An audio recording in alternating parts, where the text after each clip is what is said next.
ఇక అనంతపురంలో మాజీ సీఎం జగన్మోహన్ రెడ్డి గన్మెన్లు వైసీపీ కార్యకర్తను చితకబాదిన వీడియో వైరల్ గా మారింది. అనంతపురంలో జరిగిన ఓ వివాహ వేడుకకు జగన్ హాజరయ్యారు. ఆ సమయంలో వివాహ వేదిక వద్దకు చేరుకున్న వైసీపీ కార్యకర్తల మధ్య తోపులాట జరిగింది. ఈ తోపులాట్లో జగన్ గన్మెన్లు వైసీపీ కార్యకర్తపై దాడి చేశారు. ఈ ఘటనలో ఓ మహిళ కూడా స్వల్ప అస్వస్థతకు గురయ్యారు.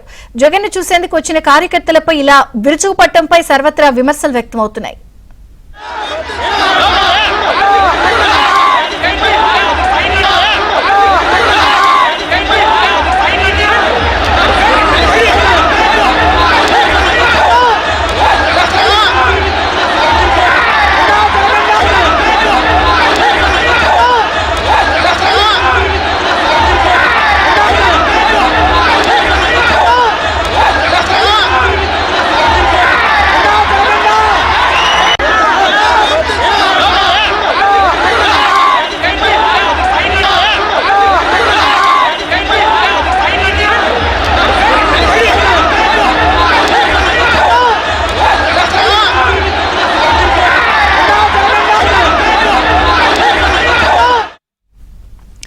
అనంతపురంలోని ఉరవకొండలో ఒక వివాహ వేడుకకు హాజరైన జగన్ ను చూసేందుకు వచ్చిన కార్యకర్తలు ఏకంగా ఆయన గన్మెన్ల చితకబాదిన వ్యవహారం, గన్మెన్ల ఓవర్ యాక్షన్ వీడియో ఇప్పుడు బయటపడింది.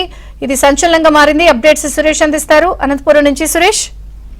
వైసీపీ అధినేత జగన్మోహన్ రెడ్డి గన్మెన్లు ఓవర్ యాక్షన్ చేశారు. అనంతపురం నగరంలో ఉరవకొండ వైసీపీ ఇన్ఛార్జ్ విశ్వేశ్వర రెడ్డి కుమారుడు ప్రణయ్ రెడ్డి వివాహానికి వైసీపీ అధినేత జగన్మోహన్ రెడ్డి హాజరయ్యారు. ఈ సందర్భంగా గన్మెన్లు ఎక్కడ చూసినా కూడా ఓవర్ యాక్షన్ చేశారు. అడ్డు ఉన్న కార్యకర్తలను కూడా చితకబాదారు. జై జగన్ అంటూ ఏదైతే వివాహ వేడుక వద్దకు వస్తున్న జగన్మోహన్ రెడ్డికి ఎదురు వెళ్లేందుకు వెళ్లిన ఒక వైసీపీ కార్యకర్తను విచక్షణ రహితంగా గన్మెన్ చితకబాదారు. కార్యకర్తను కళ్ళెదుటే గన్మెన్లు చితకబాదుతున్నప్పటికీ కనీసం గన్మెన్ ను వైసీపీ అధినేత జగన్మోహన్ రెడ్డి వారించకపోవడం పట్ల కూడా వైసీపీ కార్యకర్తలు తీవ్ర ఆవేదన వ్యక్తం చేస్తున్నారు. జగన్ ను కలిసేందుకు చూసేందుకు తాము వస్తే గన్మెన్ల చేత కొట్టిస్తున్నారు. కనీసం గన్మెన్లు కొడుతుంటే అడ్డు చెప్పే ప్రయత్నం కూడా జగన్ చెప్పకపోవడం ఏంటంటూ కూడా కార్యకర్తలు తీవ్ర ఆవేదనను వ్యక్తం చేశారు. విజయచంద్రిక. Thank you Suresh.